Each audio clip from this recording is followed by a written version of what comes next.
دين الحق. اللهم صل وسلم على سيدنا وحبيبنا وشفيعنا محمد صلى الله عليه وسلم. أما بعد، أيها المؤمنون اتقوا الله، أوصيكم وإياي بتقوى الله فقد فاز المتقون. سبحانك لا علم لنا إلا ما علمتنا. Rabbi syrah li sadri wa yassir li amri wahlul 'uqdatam min lisani yafqahu qawli. Rabbi yassir wa la tu'assir ya karim. Allahumma zakkirna ma nasina wa 'allimna ma jahilna. Allahumma zakkirna ma nasina wa 'allimna ma jahilna. Allahumma zakkirna ma nasina wa 'allimna ma jahilna.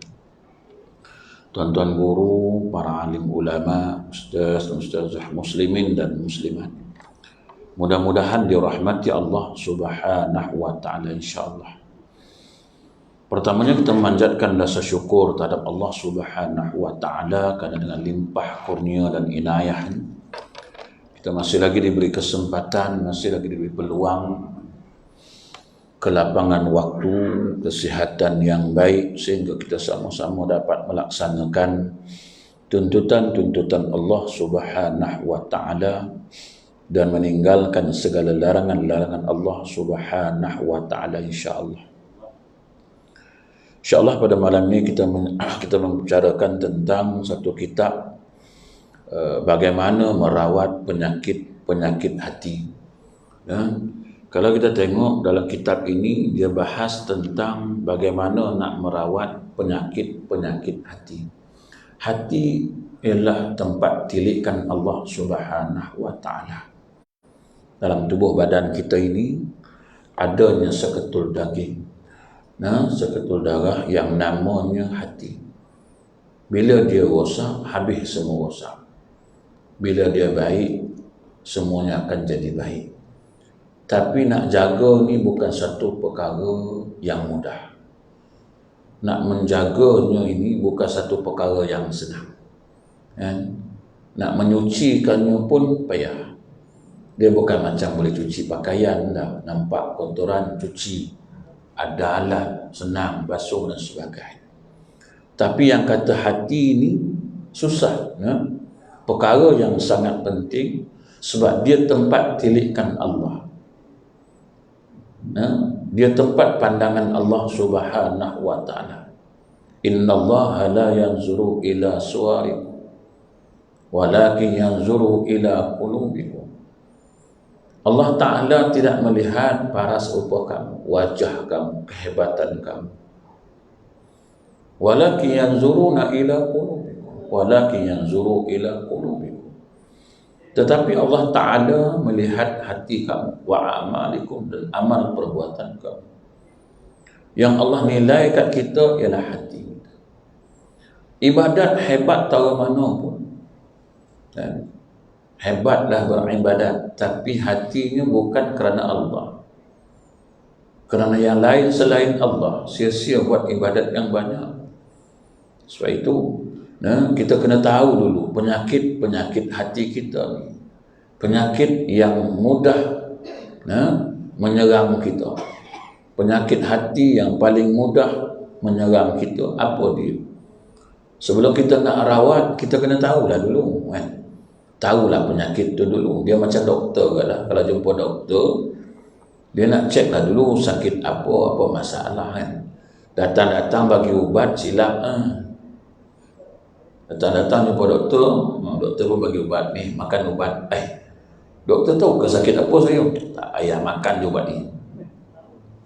Ni pening doktor ni. Dia datang-datang, apa masalah tuan? Saya ni badan gigil. Tak apa tuan, kita tengok, cek darah dulu. Cek darah semua. Darah okey, semua okey. Gula semua okey lah. Cek sampai dapat. Dapat dah, barulah dia rawat kita. Dia bagilah ubat yang bersesuaian dengan kita lah, dengan penyakit kita. Jadi hati ni juga dia kena tengoklah dulu apa sakit dia, apa penyakit yang sering menyerang kita. Nah, sebab hati ini ialah tempat terdedahnya, paling terdedah terhadap jangkitan pelbagai penyakit rohani yang amat berbahaya. Lebih bahaya daripada COVID. Lebih bahaya daripada COVID, tuan-tuan. Sebab itu dia kata paling berbahaya. Amat berbahaya penyakit rohani. Sebab kerana kepentingan itulah agama Islam ini sangat menekankan akan cara-cara dan tindak yang harus dilakukan untuk menjaga kesucian dan kemuliaan hati. Sebab itu hati ini dia bagi tahu bagaimana nak pelihara dia, nak jaga dia sebelum dia dijangkiti penyakit. Kalau dah dijangkiti penyakit, susah nak ubat, susah nak rawat. Jadi dia suruh jagalah, pelihara elok-elok hati ni, jaga elok-elok kemuliaan hati ni. Maka kitab ini dia membincangkan bagaimana cara-cara nak merawat paling penting 7 penyakit yang paling sering dan lazim menjangkiti hati-hati manusia. Ada 7 penyakit ni yang sering, yang lazim menjangkiti hati-hati manusia. Ini yang biasalah, penyakit yang senang berjangkit dalam hati kita ni. Pertama, penyakit membanggakan diri. Mudah sangat nak bangga diri, kan? Berjaya je sikit mula rasa bangga. Semua tuan, baru ada sikit dah mula bangga diri, tuan. Hatta nak berjaya pun kita rasa bangga. Bangga tu kalau kat kita je tak apa lagi, kan?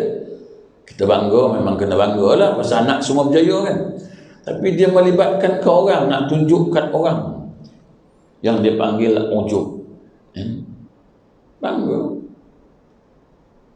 Nak tunjuk ke orang. Ni penyakit yang sering lah. Baru ada sikit, ada nikmat lebih sikit, dah mula bangga diri. Baru ada jawatan sikit, dah mula bangga diri. Beberapa hari lepas kan, ada satu kisah. Baru dapat jadi ketua kampung. Baru lantik jadi ketua kampung lah. Dia ketua kampung ni, dia jagalah masjid ni. Sebelum dia pun tak pernah pergi masjid pun, tak pernah datang masjid pun. Jadi ada satu haji ni, dia jumpa satu ustaz. Dia jumpa ustaz, lepas tu haji ni kata, ustaz, saya nak bawa ustaz datang ceramah tempat masjid saya, boleh? Ustaz ni kata, pinjamlah dulu, kan? Tak apa. Nanti saya jumpa ketua kampung semualah, nanti semua. Macam mana nak bawa? Okey. Dia pun jumpa lah. Nazir kata, saya tak ada masalah. Boleh. Yang penting, betul ahli sunnah wal jamaah. Tak ada masalah. Okey lah, selesai. Jumpa ketua kampung. Ketua kampung ni dulu, dengan haji yang nak bawa ni, budak lagi masa tu. Tak nak pergi masjid pun, haji tu kata. Bila haji tu cakap, Tok Ketua, ni ada satu ustaz, kita nak bawa ke masjid ni untuk bagi kuliah. Ustaz mana? Ada tauliah. Baru jadi ketua kampung. Baru 3 hari jadi ketua kampung. Baru 3 hari dah rasa bangga lain macam. 3 hari orang kata ketua kampung di ujung tanduk lah. Nasib belum tentu. Kok bubar besok, kan? Tak ada rasa apa-apa. Tak payahlah. Tu haji tu kata, kau tak payahlah nak poyo dengan aku. Aku kenal kau ni, masjid pun tak nak datang. Aku tanya, Nazir dah bagi. Kan? Tak payahlah kau tanya tauliah tu, aku tahulah uruskan. Tak boleh. Kalau tak ada, tak boleh. Baru ada jawatan ketua kampung. Tak payahlah. Tapi nak buat macam mana, penyakit tu dia automatik, tuan-tuan. Ada je jawatan sikit, pangkat, kedudukan, nama, dia ada perasaan. Syaitan dah mula bawa sikit penyakit tu dalam ni. Rasa bangga. Orang pun puji kita tak. Jangankan untuk ketua, tu saya kata ujub ini, bangga ini, dapat gelaran pun bangga, padahal tak ada apa pun. Masuk dalam kubur esok, habislah cerita. Hilanglah kebanggaan tu. Tapi ni sifat penyakit hati ni yang paling cepat penyakit bangga diri. Ujub satu. Nanti kita bahas satu-satu lah. Yang kedua, penyakit yang paling senang sekali masuk, terpedaya dengan perasaan sendiri. Dia panggil al-ghurur. Terpedaya dengan perasaan sendiri. Rasa syok sendirilah. Syok je kan. Okay. Yang ketiga, bila dah dua ni datang satu penyakit baru, sombong, takabur, bongkar. Datang tiga penyakit. Habis masuk penyakit ni, datang lagi penyakit suka menunjuk-nunjuk, yakni riya. Datang pula riya. Ni yang paling senang lah penyakit dekat jiwa kita ni. Kan? Kemudian datang pula buruk sangka, su'uzan. Penyakit kan? Tak ada kena-mengena dengan kita pun rasa buruk sangka lah, kan? Payah nak hilang buruk sangka ni. Yalah, jiran kerap balik tengah malam pun kita ada perasaan juga, kan? Mana dia pergi kan? Tengah malam baru balik, Dia ni kerja apa? Habis semua nak kaji lah, kan? Kerja apa dia ni? Sampai tengah malam, pukul 2 baru balik. Tanya tak nak. Datang buruk sangka, kan? Mana pergi dia, kan? Pukul 2, balik pukul 2, balik. Hari Sabtu, Minggu, tak ada hari yang dia tak boleh lambat. Hari-hari boleh lambat. Sampai tengok kat tingkap dah gitu, baru balik. Dia balik pula smart dia, kan? Pergi mana? Semua nak tahu, kan? Semua nak tanya lah. Tentang penyakit buruk sangka ni. Kemudian penyakit yang seterusnya, bakhil. Tapi alhamdulillah surah ni saya tengok jemaah dia tak bakhil sungguh lah. Buka open baru, siapa nak menajak infak untuk iftar, untuk ngori, dah penuh dah. Tu saya tengok tadi, cepatnya penuh. Orang lain baru tertunggu kan. Puas buat pengumuman dah beberapa kali dah. Kita tahu ni berbuka tak ramai dah. Cuma siapa nak naja untuk mori, boleh lah. Sampai lah ni tunggu tak dapat lagi, kan? Belum ada lagi lah, baru tulis angka nombor 1 sampai 10 baru. Orang belum ada lagi nombor. Tapi saya datang sini tengok tadi kat luar tu, dah penuh dah, kan? Lajulah orang sini nak berinfak. Makna tak ada lah sifat bakhil tu, tak ada lah sifat kedekut tu, tak ada lah. Ini nak beramal pun 10 kali fikir. Sini masjid ni suara ni cepat lah saya tengok. Setengah tempat kadang-kadang nak berkorban. 4 bulan dah buka dah. Siapa nak korban, satu bahagian ya. So, tunggu je lah. Dah seminggu tu bodoh. Bila dah penghujung tu, dekat-dekat nak besok nak raya, hari ni datang dia. Saya nak satu bahagian lah. Allah, dah penuh lah. Takkan seko je yang dapat. Kalau tuan nak cari lagi 6 tu boleh lah, kan? Tapi sini saya tengok alhamdulillah lah. Tengok kat whiteboard tadi lah, kan? Laju lah. Rasanya berebut lah kot, kan? Masing-masing semua pakat nak lah kot, kan? Sebab saya tengok pun murah sangat, 500 je, kan? Kategori murah lah, kan? 500 dia punya penaja, murah lah, kan? Mungkin sebab itu ke orang laju. Tempat lain 1,400. Saya pun heran juga, makan apa, kan? Kepala boyo 1,400. Bila semalam saya tengok di mana tu 1,400. Tapi orang tak ada lagi lah, belum ada yang bagilah. Baru dia tulis, siapa nak menaja 1,400.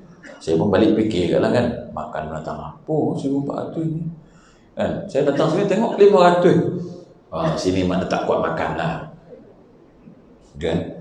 Makan tak kuat lah. Tapi mungkinlah suruh top up ke, wallahu a'lam.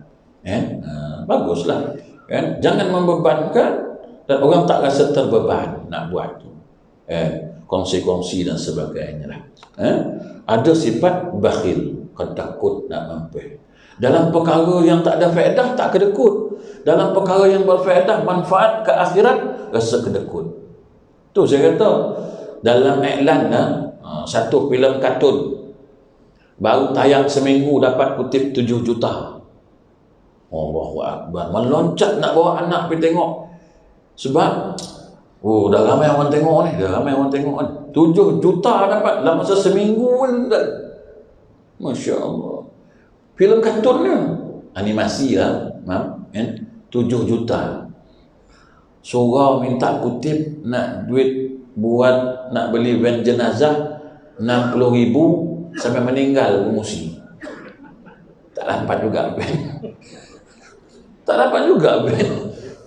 Tak ya baik.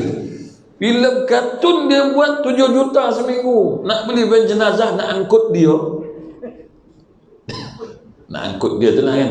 Sampai meninggal pengungsi yang mencadang tu. Pengungsi tu cadangkan. Kita van jenazah tak ada. Kita ingat kita nak beli van jenazah. Jadi kita buka tabung lah. Kita buat iklan. Siapa nak infak untuk van jenazah. Sampai meninggal pengungsi tu. Tak dapat juga naik van. Allahu Akbar. Masjid kan. Tapi itulah saya katakan, tak tahulah. Kadang-kadang ada setengah-setengah masjid laju jemaah dia, alhamdulillah. Sebut nak buat kapet, tukar kapet baru, tak sampai seminggu buka dapat dah kapet baru. Semua nak, aku nak separuh, laju.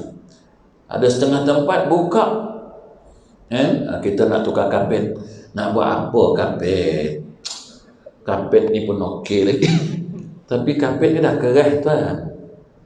Aloklah keras, senang sujud pun ada kesan dari tu. Barulah dapat senang lebam dari. Tengok kapet. La ilaha illallah, kadakut bakhil sujud. Kan? Dalam perkara berfaedah untuk manfaat akhiratnya tak nak buat, tapi untuk dunia yang serabut ni dia laju nak buat. Ni sifat bakhil ni tuan-tuan. Tapi surah ni saya tengok alhamdulillah. Kemudian yang seterusnya dendam. Allah Akbar. Ada penyakit di hati kita, penyakit dendam. Jadi kita nak kupas satu-satu ni tuan-tuan ni. Apa yang dikatakan sebagai ujub? Apa makna ujub ni? Ujub dari sudut bahasa ialah berbangga-bangga. Dia juga memiliki beberapa makna. Tapi makna dari sudut bahasanya ialah berbangga. Atau mengkagumkan, yakni menganggap baik pada diri dia. Dialah yang paling hebat. Apapun yang dia buat, dialah yang paling bagus lah. Kalau pemikiran pun, pemikiran dia lah yang paling bagus. Kok pandangan dia lah yang paling bagus. Semua dia lah. Orang lain semua tak okey semua. Dia semua okey je. Kau tengok idea siapa? Kau tengok. Kalau aku tak bagi idea, tak jadi macam ni. Nasib baiklah aku bagi idea. Nasib baik aku bagi idea. Kan? Orang lain tak kena semua. Tu saya kata, Piramli dapat filem benda tu. Nak tengok tak filem Ahmad Albab? Waktu dia nak kahwinkan anak dia tu, masing-masing bagi cadangan. Kau apa cadangan? Kahwin lari. Kau apa cadangan? Tak boleh. Tengok. Dia punya juga yang Al-Buaya tu lah. Mas'ud Al-Buaya tu, dia bagi cadangan. Cadangan dia je yang betul. Dia banggalah diri dia. Kau semua cadangan kau semua tak betul. Cadangan aku ni, ini cadangan yang paling betul. Kan? Aku ada 3 anak perempuan. Aku nak pergi pinang laki-laki. Orang kata, ini terbalik ni. Tak. Orang tak pernah buat. Yang ni aku nak buat ni. Piramli buat filem tak ada sebab. Dia tunjuk kat kita lah. Pemikiran rasa bangga diri, rasa dia yang sempurna, rasa dia yang perfect lah kan. Apa pun dia buat, semua dia okey semua. Orang lain semua KO. Tak ada satu pendapat pun orang lain punya okey, dia punya je yang okey. Kemudian merasa tinggi dan besar serta sombong. Ni. Ujub ni ada rasa diri itu sombong sikit lah. Ada rasa macam hebat. Dan orang lain tak mampu tandingi dia. Kan, kok didik anak dia lah yang paling pandai kan. Sebab tengok anak aku semua universiti. Oh Tuhan, 6 anak aku semua universiti kan. Tu apa tak dia apa anak dia kan. Itulah tak betul cara didik anak. Oh, dia mula komen lah. Dia mula condemn orang. Sebab dia seorang je yang pandai didik anak. 6 masuk universiti kan. 6 tu hebat belakang. Saya, dia kata, anak saya tak bagi can, tak bagi peluang sungguh. Rasa diri hebat, tuan-tuan. Penyakit. Sebab bila kita ada kelebihan, rasa bangga diri. Dulu tuan kan susah je. Yalah, aku dulu memang susah, tapi tengok kegigihan aku. Kau tengok macam mana aku buat. Kita rasa hebat dah diri kita. Sebab berbangga diri ni dia panggil ujub lah. Itu dari sudut bahasanya berbangga. Sudut istilahnya ialah membanggakan diri dengan segala sesuatu yang muncul dari dirinya, sama ada dengan ucapan maupun perbuatan, sambil tidak membandingkan dengan orang lain. Ujub ni dia kata ialah dia bangga diri dia, tapi dia tak banding-banding dengan orang. Dia kira dia je yang hebat, dia tak peduli orang lain semua. Mantap kau lah. Yang penting aku hebat, aku perfect, sempurna. Akulah yang paling hebat. Dari sudut percakapan, aku yang paling hebat. Dari sudut pemikiran, aku yang paling hebat. Dari sudut perbuatan, aku yang paling sempurna buat. Rasa diri. Ini penyakit ujub, dia kata. Apa sebab penyakit ini datang? Mesti ada sebab. Apa faktor penyakit ujub ini datang? Macam mana dia datang? Apa punca dia? Macam penyakit lah, penyakit yang ada kan. Macam mana kena penyakit ni? Apa sebab kena gout ni? Mesti ada sebab dia. Ada punca dia. Macam mana kena gout? Mesti ada sebab. Makan apa? Kau buat apa sampai kena gout? Begitu juga dengan hati. Macam mana dia datang penyakit ni? Macam mana dia boleh datang kat kita? Penyakit ujub ni. Pertama, lingkungan keluarga. Ini yang pertama. Faktor utama dia ialah lingkungan keluarga. Kenapa?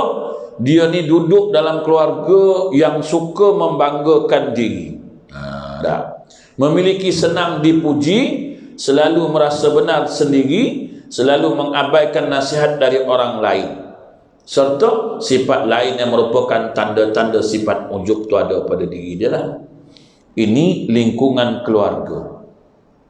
Sebab keluarga dia hebat, keluarga berjaya. Jadi kita rasa keluarga kita ni hebat dan sebagainya. Jadi kita ni mudah dipuji, suka dipuji dan sebagainya. Penyakit ni dia datang. Hati-hati tuan-tuan. Nak tak nak, dia datang juga kadang-kadang. Apa bentuk pun dia boleh datang kat kita lah. Bila orang tak puji tu yang marah tu kan. Penat kita buat tapi orang tak puji. Rasa kecewa sikit lah. Sebab kita biasa dipuji, tiba-tiba orang tak puji. Rasa kecewa. Tu saya kata macam ibu-ibu lah. Ibu-ibu dah masak, tiba-tiba suami tak puji. Ada tak rasa kecewa? Rasa kecewa lah. Penat masak tapi suami tak puji. Tak adalah suami pandai kau masak hari ni. Sedap tu kau masak hari ni. Payah. Orang laki-laki ni dia payah nak memuji kan. So itu sampai bertanya lah gayanya. Isteri tu rajin tanya kan. Dia ibu-ibu kan. Kita naklah tanya sedap ke tak kita masak tu kan. Kok sedap tu rasa kembang lah sikit. Sedap kan? Sedap kau masak. Kita berasa kembang lah sikit ibu-ibu kan. Tengok orang lah masak kan. Terasalah diri tu nak rajin lagi masak ibu kan. Sebab suami puji sedap kan. Sampai 3 pinggan dah tambah. Seronok lah tengok suami makan kan. Bila suami tambah tu mana sedap lah. Kita pandai lah masak ibu kan.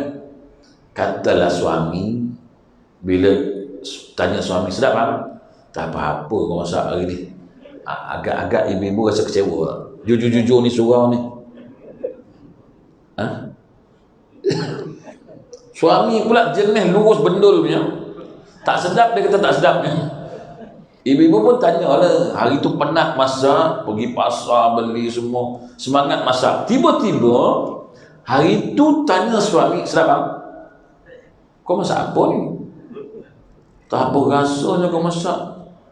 Kan? Macam ibu-ibu jujur-jujur. Kecewa.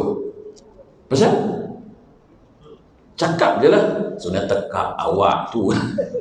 Kan? Tu yang nak marah tu ibu-ibu kan. Awak tu dah kenyang. Tentulah awak kata. Kan?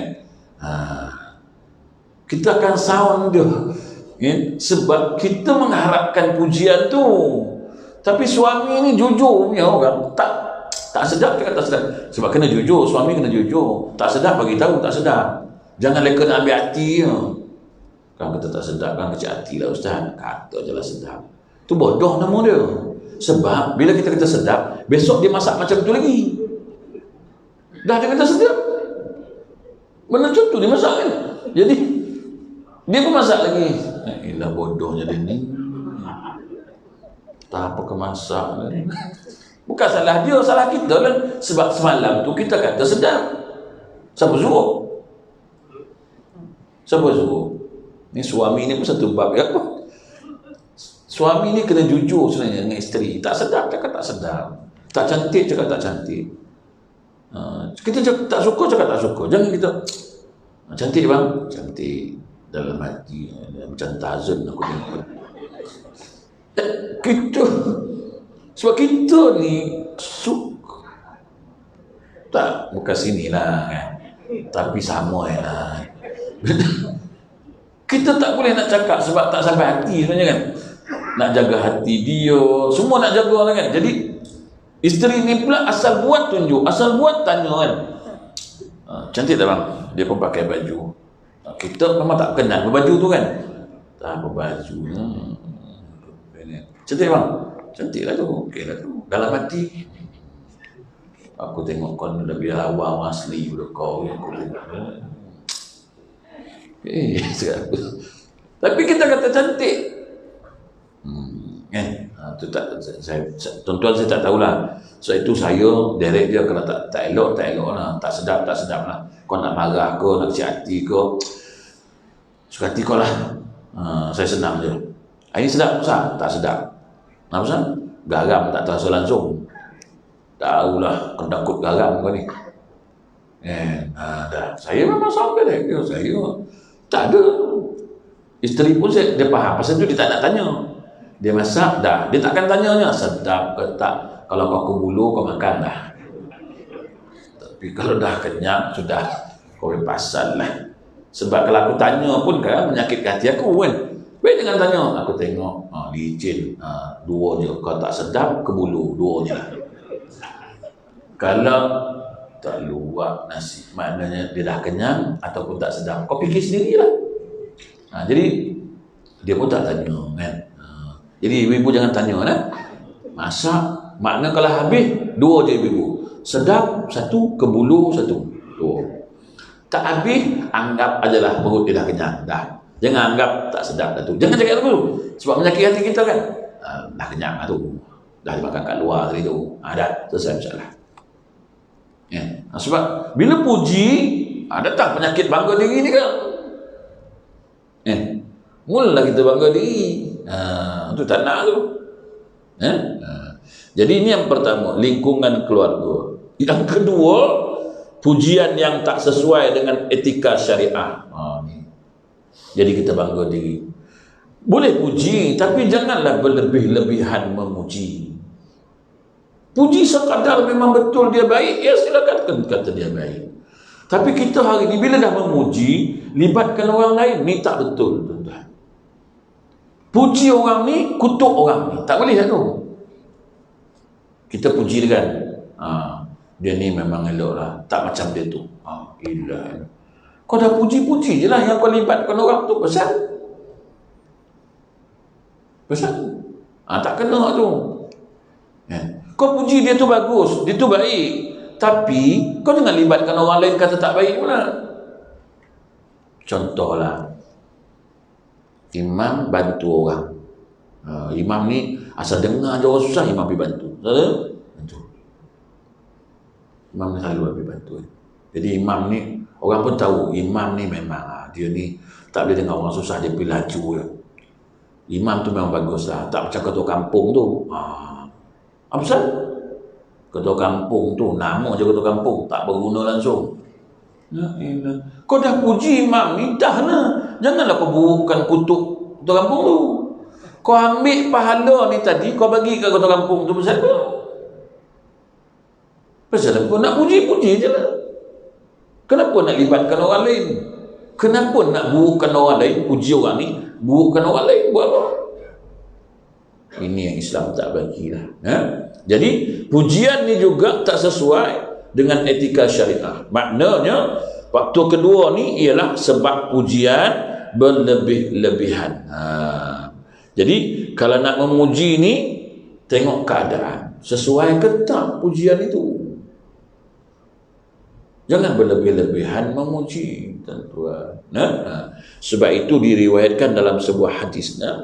Dia kata apa? Mujahid meriwayatkan bahawa Abu Muammar pernah bercerita, pernah seorang ni menyanjung seorang pemimpin. Dia pernah sanjung orang, seorang pemimpin ni. Lalu Miqdad bin Al-Aswad menaburkan pasir ke wajah orang itu. Sambil dia kata apa? Sesungguhnya SAW memerintahkan kami untuk menaburkan pasir ke wajah para penyanjung. Hadis riwayat Muslim. Kerana sanjungan kau, kerana pujian kau tu akhirnya merosakkan diri dia. Datang bangga dirinya, datang sifat ujub pada diri dia. Kerana engkau lah menyanjung terlalu berlebihan.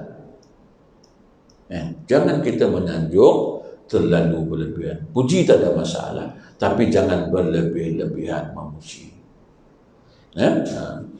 Kemudian dia kata Abdul Rahman bin Abu Bakrah riwayatkan bahawa ayahnya pernah berkata, seorang laki-laki memuji seseorang di hadapan Nabi SAW.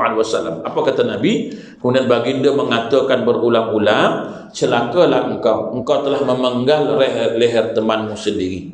Jika seorang di antara kamu menyanjung temannya, hendaklah ia berkata, aku memuji si fulan, tetapi Allah yang akan menilainya. Puji, tapi Allah Ta'ala yang menilai. Kita kata dia baiklah, tapi tak tahulah di sisi Allah Ta'ala. Tapi aku tengok dia baguslah, tapi di sisi Allah Ta'ala aku tak tahulah. Allah Ta'ala yang menilainya. Aku yang nilai baiklah. Sebab kita tak tahu apa yang terjadi. Itu saya kata, macam orang nak menikah lah, kan? Bila orang nak menikah ni, anak laki-laki kita bawa balik orang perempuan. Baliklah, bawa balik anak dara lah, anak orang perempuan, kan? Kita tengok dari sudut apa baik dia. Orang laki-laki tak kisahlah, orang laki-laki ni tak ambil peduli sangat lah.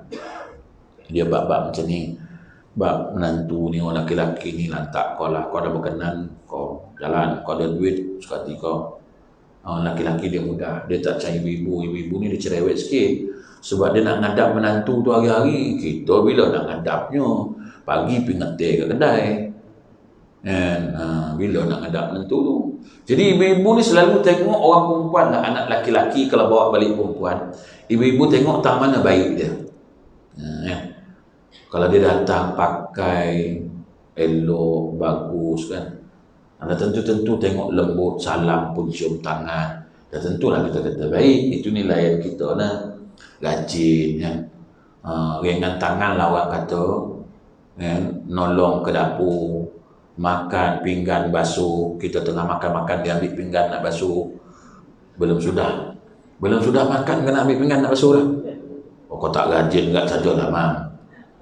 Azad, kalau dah sampai tahap tu, Ustaz tengah makan, dia ambil pinggan nak basuh, kau tak rajin lagi. Ui rajin tu budak ni. Apa sah? Saya tengah makan bang, ambil ni pinggan nak basuh. Kau belum habis makan ni? Belum. Kita kalau tengok ibu-ibu kan, mestilah baik, salam cium tangan, pakai sopan, rajin, confirm kita mesti laju nak buat menantu. Betul tak ibu-ibu? Tapi kok dia datang pakai baju pun kain tak cukup, rambut pun belang-belang, purple sekerat, perang sekerat, merah sekerat, anting-anting telinga pun nak besarnya, terlentik kan. Agak-agaknya lah yang ibu-ibu ni jenis orang pergi surau masjid mengaji semayang kan. Jenis nak anak menantu tu biarlah orang yang lemah lembut, elok pakaian kan. Datang jenis tu, macam mana ibu-ibu? Jujur-jujur, agak-agak nak terima ke nak reject? Ibu-ibu lah, nak terima ke tak nak? Tanya kawan tu lah kan. Tanya kawan, kau tengok tu lah, tu kawan anak aku tu, yang lelaki tu, okey tak budak tu? Okey lah. Yang kawan pun cantik pun cantik, okey lah. Okey lah. Apa kerjanya? Engineer, padan sangat lah dengan anak kau. Yang dia tanya tu pun bukan kenal perempuan tu. Keluarga tak kenal, perempuan tu pun tak kenal, tapi tanya dia kan, kau tengok okey tak? Okey sangat lah. Tengok budaknya pun, cantik pun cantik, memang padan lah dengan anak kau. Kan? Kita pun bila kata dia baik, kita pun okey lah. Tapi bila dah menikah besok, budak tu tak baik lah, bangkit pun pukul 11. Kan? Masak pun pemalas. Jumpa balik kawan yang kita tanya itu, kau kata okey budaknya, pemalas. Ya kau? Aku tak tahulah, ingat okey. Dah tak tahulah dah. Hari tu kau kata okey. Bila budak tu dah tak okey, kau kata tak tahulah aku. Tapi katalah bila dia bagi pandangan tu, tiba-tiba nikah, elok budak kan. Betul lah cakap kau, memang okey lah. Aku tahulah. Aku sekali tengok kok aku tahu. Dah mula. Azan dulu lah. Azan dulu. Mana Bilal? Mic dah sedap ni. Bilal tak kata nak azan?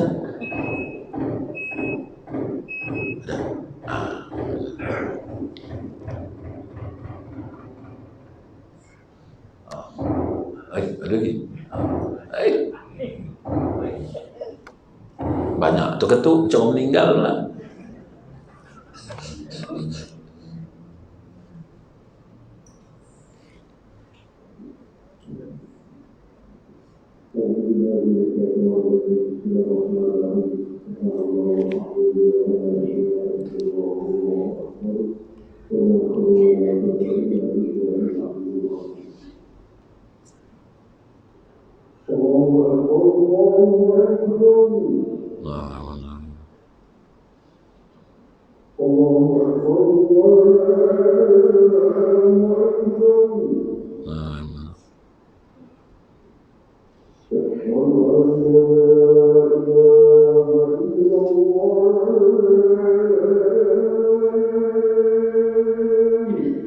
La ilaha illallah.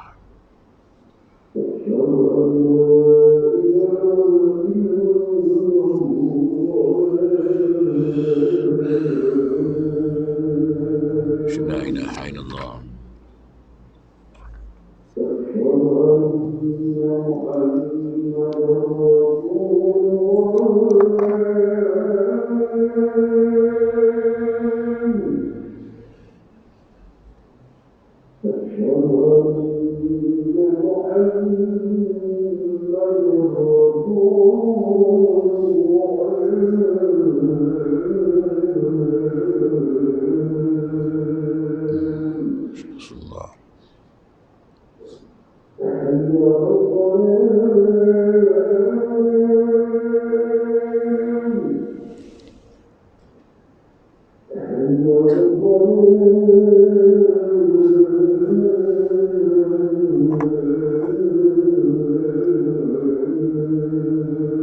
La hawla wa la quwwata illa billah.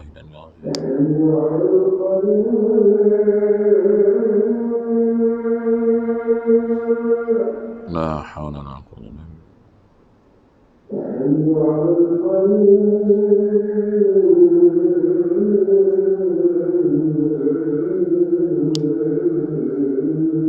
La haula wala quwwata illa billah.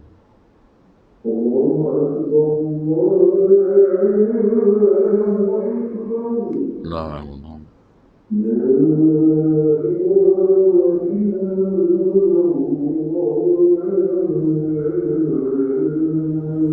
La ilaha illallah.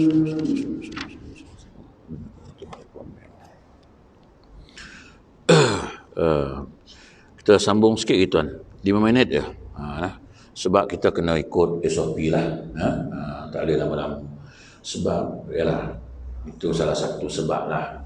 Kalau kita tak ikut SOP nanti jadi masalah balik, tutup balik surau, tutup balik masjid. Sebab itu kita jagalah jangan sampai kita langgar SOP. Bawalah sejadah kalau memang kena bawa, tutuplah pintu muka dan sebagainya.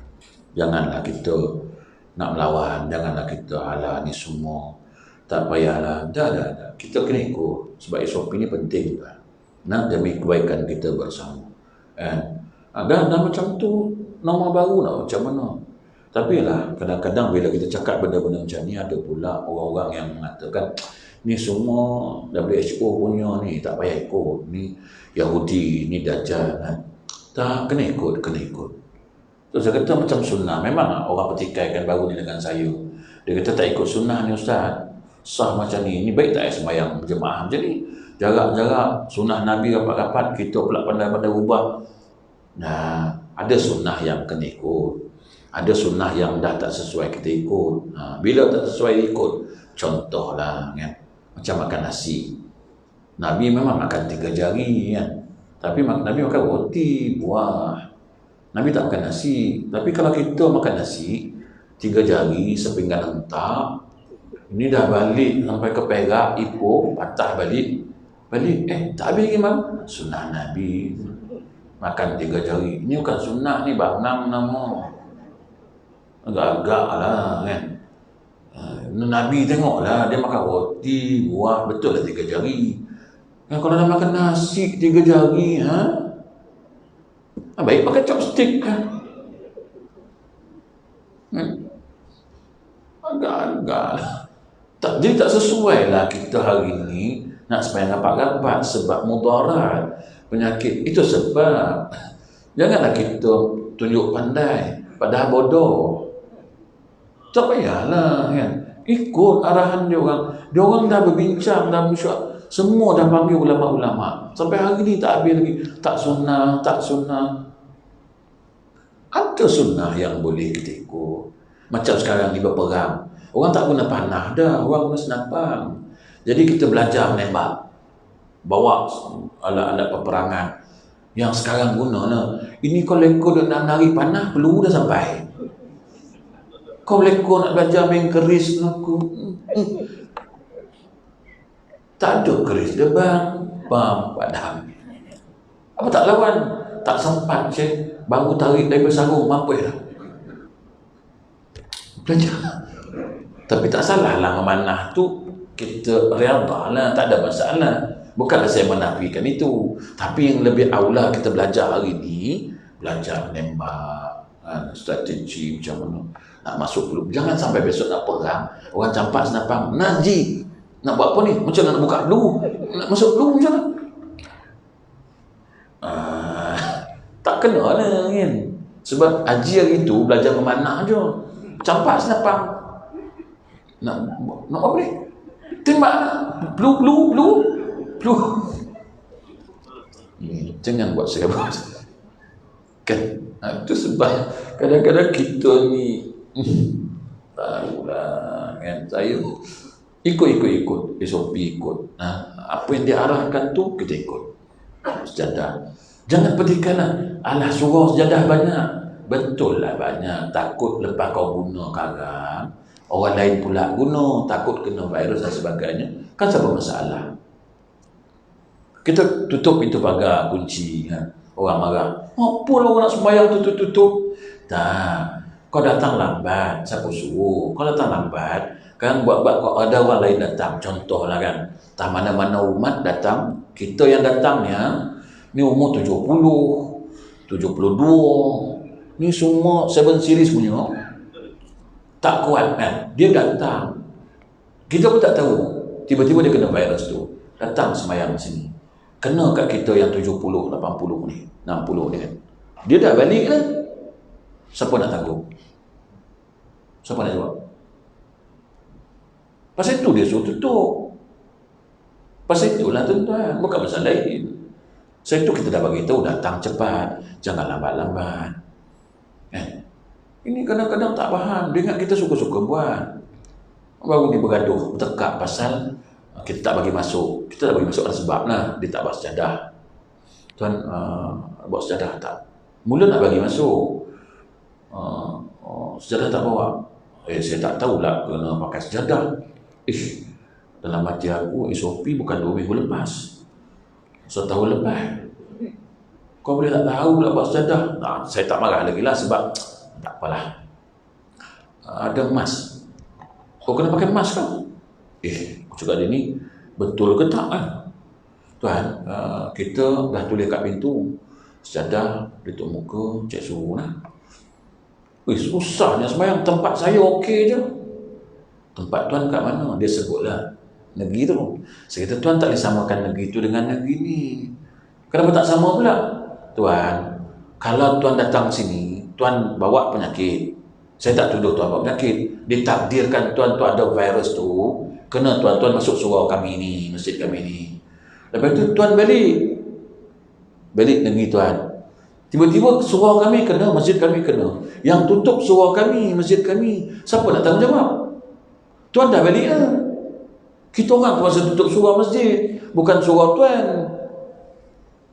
Payahlah, leceh lah macam ni. Saya kata tuan, benda ni tak leceh. Kalau tuan ikut SOP, bawa sejadah, tutup muka, cek suhu, tak leceh lah. Yang leceh tu tuan. Semua tak nak bawa. Dia pun belah momot kan. Lantak dia kau lah. Lepas tu siap cakap dah lagi. Tanggunglah akhirat besok. Orang nak sembahyang tak bagi. Aku pula nak tanggung.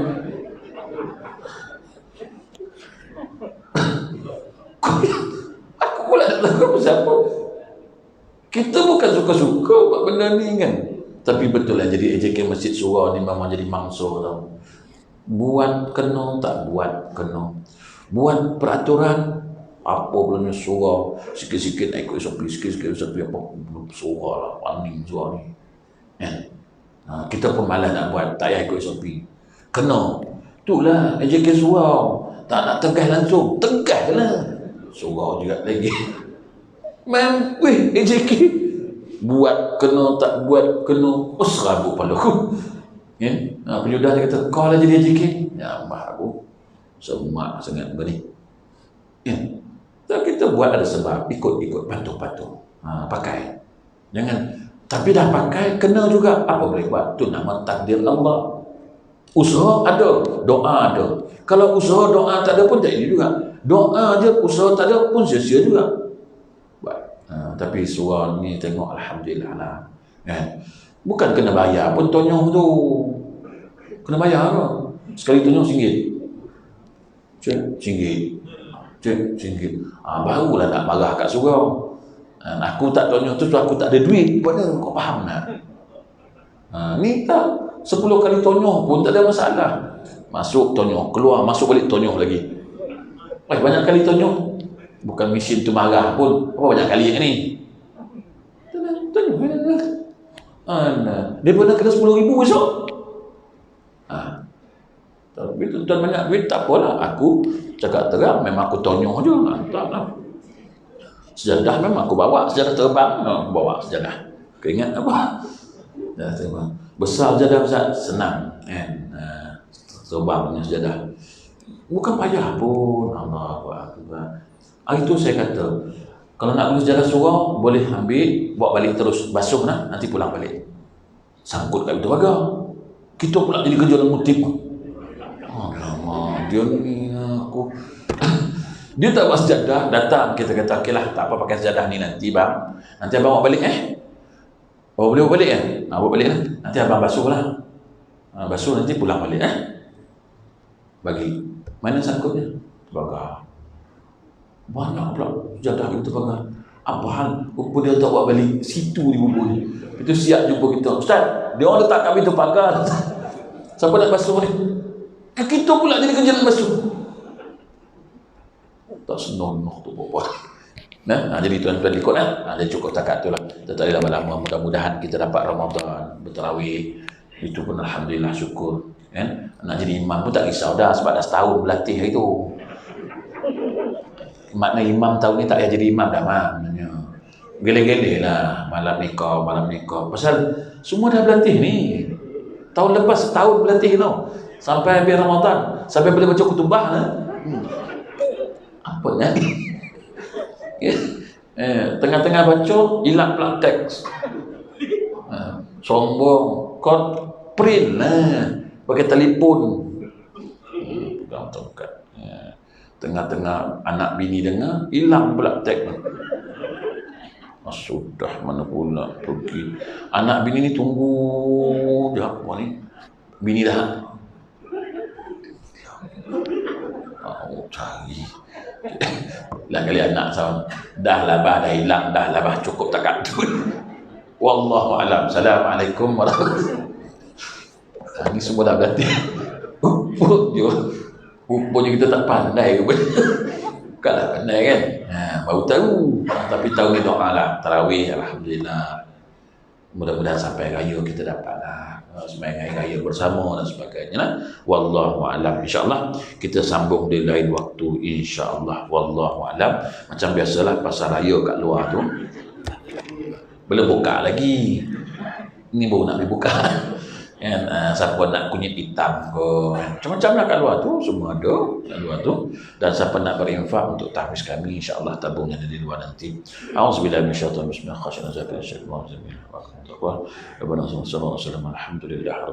Assalamualaikum warahmatullahi wabarakatuh.